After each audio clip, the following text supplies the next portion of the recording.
漫画偉人物語。名もない草花虫けらたちを愛し育てた人がいた。自分を犠牲にふるさと国を戦い守った人もいた。後に続け青春たちよ、後に続け遅くはないさ。急ぐことは難しいが、時に振り返ることはもっと難しい。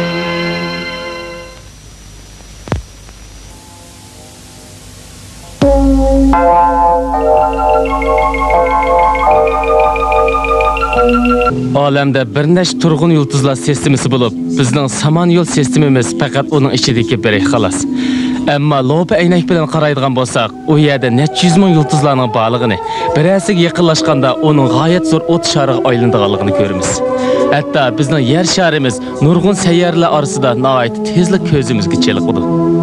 Agar olamning ko'rinishini qaraganda, bu tarixdagi yer sharida dengiz okeanlardan boshqa quruqliklarni, hatto Yevropa quruqligini ko'rgil bo'ladi. Hamda uningdan Germaniyaning bu go'zal yesimi ko'rinadi.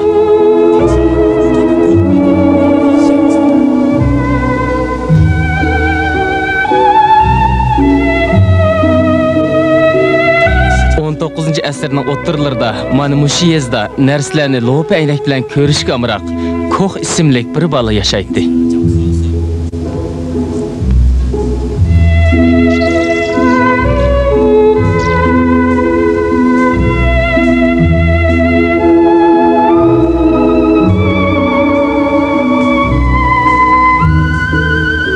Bu bola uşaq narsalarni, bo'libmi ko'rish nihoyat qiyin bo'lgan kichik narsalarni aniq ko'rib, ularning haqiqiy qiyofatini bilishga nihoyat havas qiladi.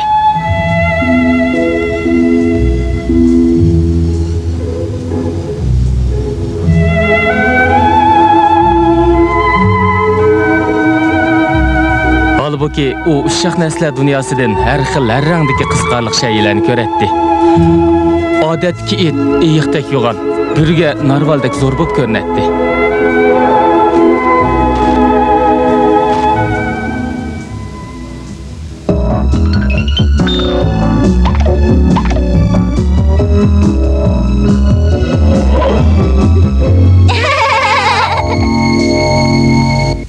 Robert Koch 1943-yili Germaniyada tug'ilgan bo'lib, kichigidilla o'simlikka, toshlarga va mikro jonliqlarga oid qiziqadi.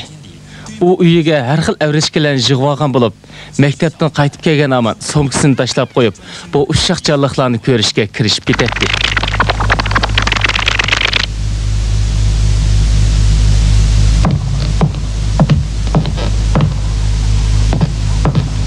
Yana nimani tutib kelding?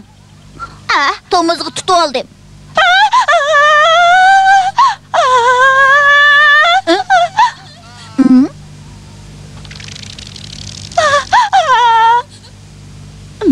Kox, men sana gap qilyapman.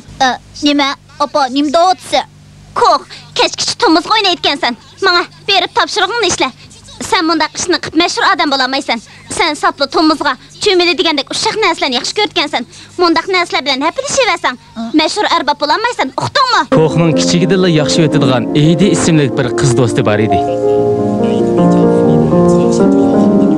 Men siz bilan to'y qilay degan. Biz nima deysak mayli. Siz qo'shilganlar bo'lsangiz, Amerikaga yoki Hindistonga borsak mayli.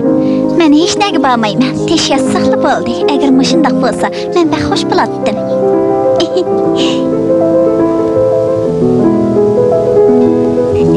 Kox to'y qilib Germaniyaning yesida oddiy doktor bo'ldi. Aqilib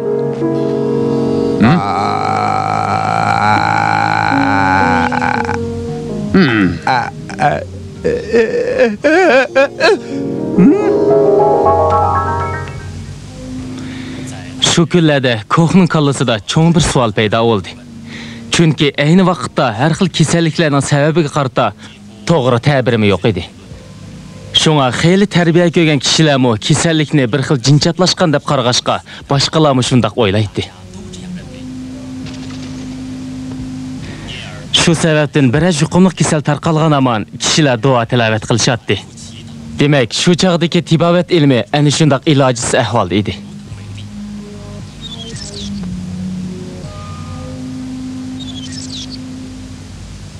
Bunun sebebi aniq emas. Şoň bu keselni davolag'ili bo'lmaydi. Doktorlar hemesi o'tgan ishga nisbatan kasb-emas hukm chiqaradi. Bemorlar uchun doim bunda qilsa, qanday bo'ladi? Qadrligim, boshqa uliq arboblarmi chora qilmayotsa, siz bunchalar bosh qotirib nima qilasiz? Bo'ldi, qiling. Kox. Kox bir kuni kasal ko'rib qaytib kelib o'tib, og'rib qolgan bir munch kalalarni uchirdi. Köydirga o'xshamamdi.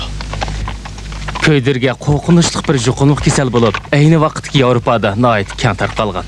U bir kechida oila hayvonlarining hammasini nobud qiladi. Qaytib keldingizmi? Tug'ilgan kuningiz qutlug' bo'lsin. Bugun meni tug'ilgan kunimmi? Bugün sizning 28 yoshga kirgan kuningiz emasmi? Men sizga nihoyat yaxshi bir sovg'a tayyorlab qo'ydim. Siz lob aynakni yaxshi ko'rsiz emasmi? Shunga siz bu mikroskopni texma yoqtirib qilishingiz mumkin. Ayolining bergan sovg'ati Koxning hayotida zo'r o'zgarishlarni barliq keltirdi. Buni hatto Kox o'zimi o'ylab ko'rmagan edi. U shu an bemorning bir tal tukini yulib oldi. Hocam.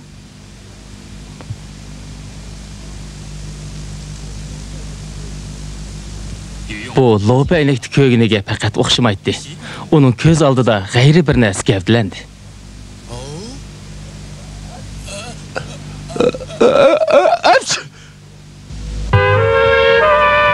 Kox shundan tortib xilma-xil narsalarni yig'ib, uni mikroskopda ko'rishga boshladi. Mushunda qilganda bu narsalarning qiyofatini nihoyat aniq bilib olib bo'ladi.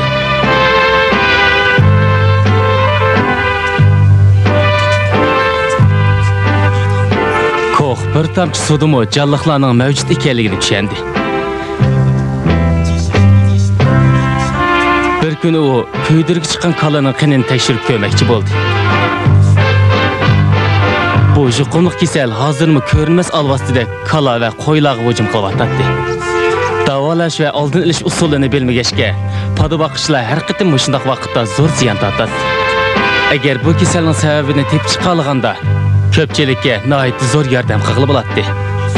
U o'lgan kalaning qinini aynakka qo'yib, inchik kuzatish orqali sog'lom kalaning qinidan ko'rish mumkin bo'lmaydigan g'ayri bir xil siziqchalarni payqadi.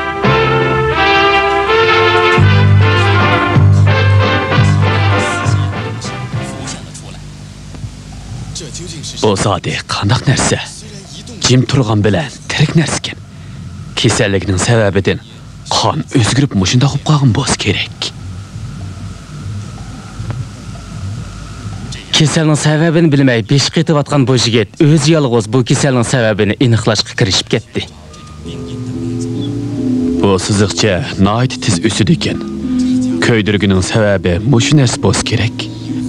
Bu qo'rqinchli narsa kala va qo'ylar o'lganga qadar qinida davomli ko'payib bordi ekan. Buning sababi aniqlandi degan gap. Uni davolash va oldin olish usulimi tepildi deganlik. Kox topgan bu mikro dunyo insoniyat uchun eng cho'ng noma'lum dunyo edi.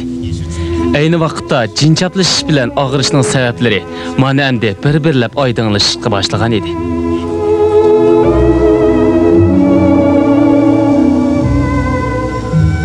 Uzun vaqtdan beri kishilarga zo'r baloyi ofatlarni elib kelgan tuberkuloz va xolera qatorliq kasalliklar Koxning tirishchanligi tufaylidan insonlarga qayta tahdid solmaydigan bo'ldi.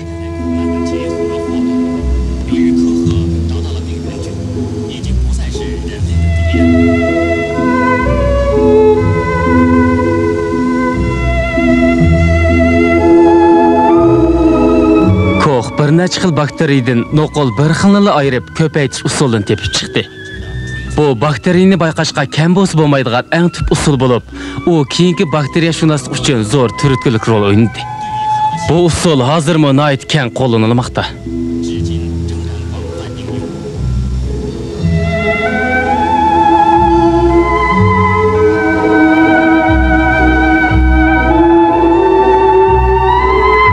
Dünyada kasalning sababini eng avval bayqagan Koch, keyin bakteriya otasi deb ataldi. Uning bir umr izlangan ushaq jonliqlar dunyosi tegi taktidan aytganda, yanada mushu olamda keng dunyo bo'lsa kerak.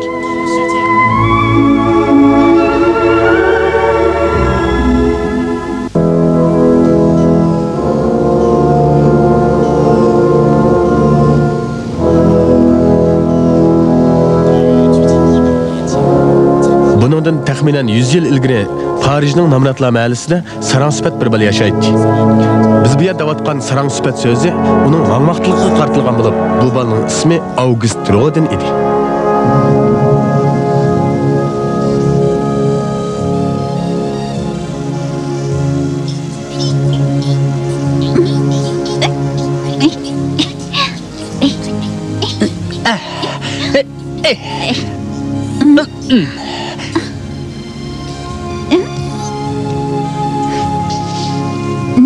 Ne mudu bu? Quruq şişken bu. Acab qiziq nemikan bu? Shumliq ketdi xe. Ay qaranglar. Aha. Cheshini qo'ng yumbuloq bo'lmay qandoq bo'ladi? U ahmoq. Ay qaranglar. Bunda qarsa ikki shumliq ko'rindi ekan. Qaranglar. Ay qaranglar. U ahmoq. Onu birisi shishni og'iz bo'lmamdi, ha? Shu emasmi? Bundan qaraganda bu balalar jismning shakliga qiziqmas kerak. Louis Ward, Kenesborgelening 1710-yili Mali Ort Samovadan topgan balasi. Shunga u Louisning navrisi bo'ladi. Louis Ward 5 yoshga kirganda Maktabdimi Rodin kitobning mazmuniga diqqat qilmay, uni shakliga sapsab o'ltiradi. Dorlian albatta tanidi. Ammo Philip Dorlian siyosiy qobiliyati tuvan bo'lg'ashqa, Angliya bilan bo'lgan tashqi munosabatda nurg'un fuqishmasliklarni keltirib chiqadi. Shunga Rodin. Xo'p.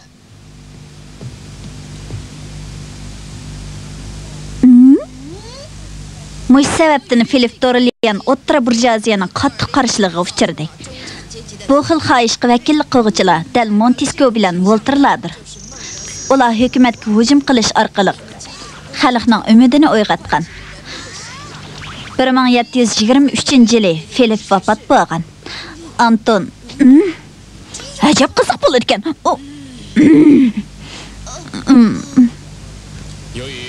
Uning sinfdagi ahvoli mushundaq bo'lg'ashqa, natijasi izchil tuvan bo'lib kelgan edi.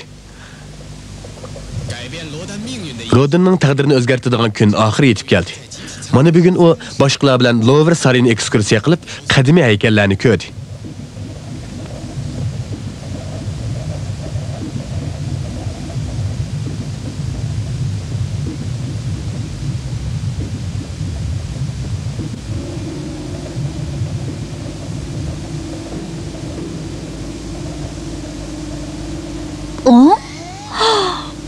Nima degan payzi?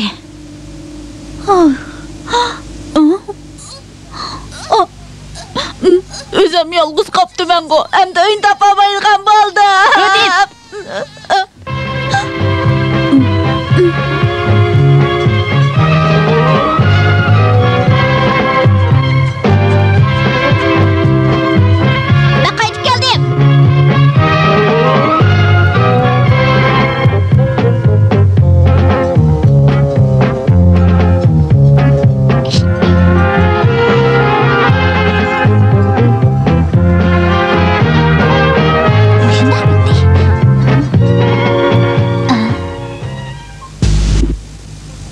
Dada, oppa, mening u balla o'qiyotgan odatdagi maktabda o'qig'im yo'q.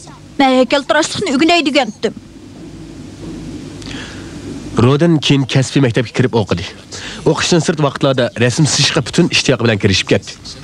Uning bola vaqtidan tortib kuchayib kelayotgan jismlarning shakliga bo'lgan qiziqishi meni endi biraqli qanoat hosil qildi. Hech kimning tanqid va masxarasiga uchirmadi. O shakli borlikin narsalarning hammasiga qiziqadi. Rodin meni endi har kuni degdek jismlar dunyosidan chiqmaydigan bo'lgan edi. Bitti.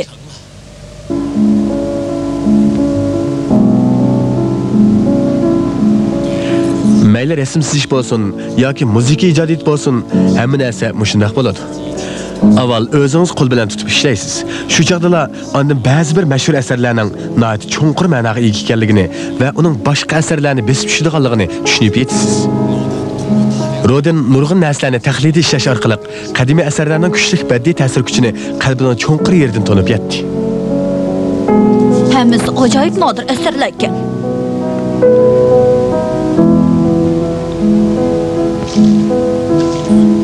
Hammasini boshqadan yasab chiqay. Burun yasag'anlarim nima degan qamlashmagan.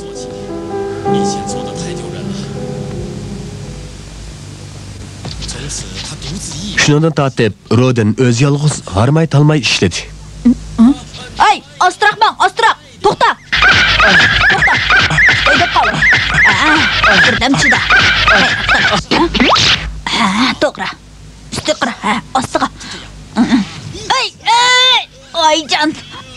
Acayip ağrıp ketdi. Bu adamdan turqi soat qanaqroq bo'ldi? Bunda. Yo'q. O'zim ko'rib boqay. Shunda qilay.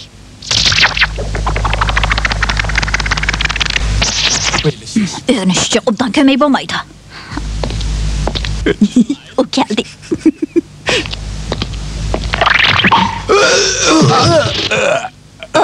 Çatak yoktu. Endi obdaroq ko'rib olay.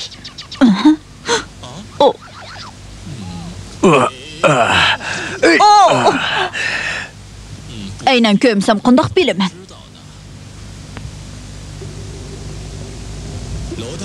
Rodinning mundaq yakigana tirishish ro'yi haqiqatan o'zgacha edi. O ana shundaq necha yil tirishdi. Uning izchil o'ylaydigini ko'ngildagidek bir haykal yasab chiqish edi.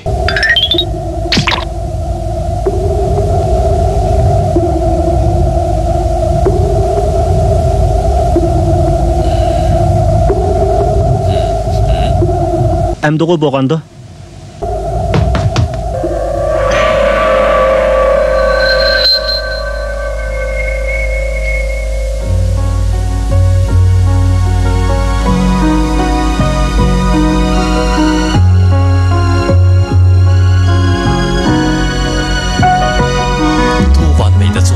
Nем деген mükemmel heykel bu.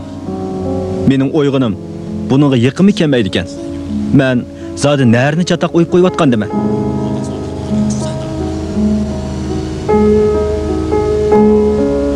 Rodin bu ishning bag'ansir qiyin ekanligini his qildi.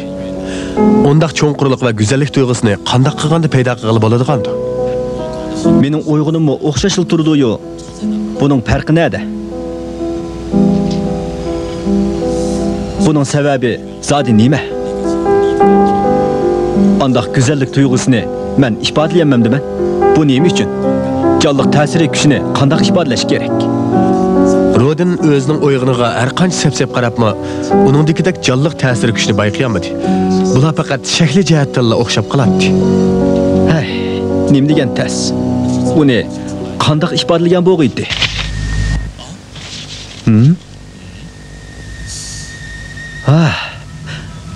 To'xta. Endi bir o'yib baqay. To'xta. İçidən başlap oyay. Aval içidən oyay. To'g'ri. Aliqliq yeri mushu. Aliqliq yeri dal mushu. To'g'ri. Bu kishining tuyg'usi endi gavlandi. Buni uningga hech kim o'rgatmadi. Balki bu Rodinning uzun muddat jafoliq tirishishi orqali o'z qo'li bilan tepib chiqqan haykaltarashlik san'atidagi bir muhim sir. O jismning sirtqi shakliga diqqat qilish bilan hech narsani vujudga chiqarib bo'lmaydiganligini cho'nqur tunib yetgan edi. Rodin shundan tortib ijodiyatga o'ta qiziqlik bilan kirishib ketdi va oqidan ta'sirchanligi bir qadar kuchli ekanligini o'yib chiqdi. Lekin Rodinning asarlari bak astoydil va reallik ortiqcha yaqin bo'lg'achqa, uni ayni vaqtda ko'pincha odam qabul qilmagan edi. U vaqtlarda yinik va sho'x tuyg'u beradigan haykallar bak bozor topatdi. Rodin boshqalarning masxir qilishlari va sarangdab tillashlariga qilch parvo qilmay, botirlik bilan o'z yo'liga mengiyverdi. U boshqalarni do'rimay, ularning ra'yiga boqmay, o'zining ishini jim-jim davomlashtirdi.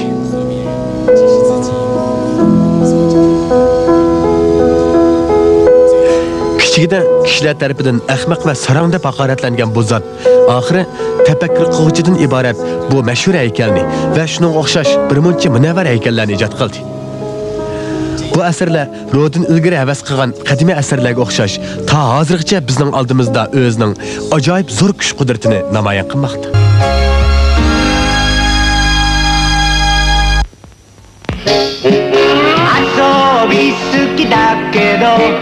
ちょっぴり我慢して夏の日盛りもよいしょ働いたよ今でこそ私めは大統領国を司る偉い人でもさ本当はさただのアリ羽目を外してなんちゃがしたいのよねおっとっとっと本文忘れるべからずアリのアリによるアリのための私めは大統領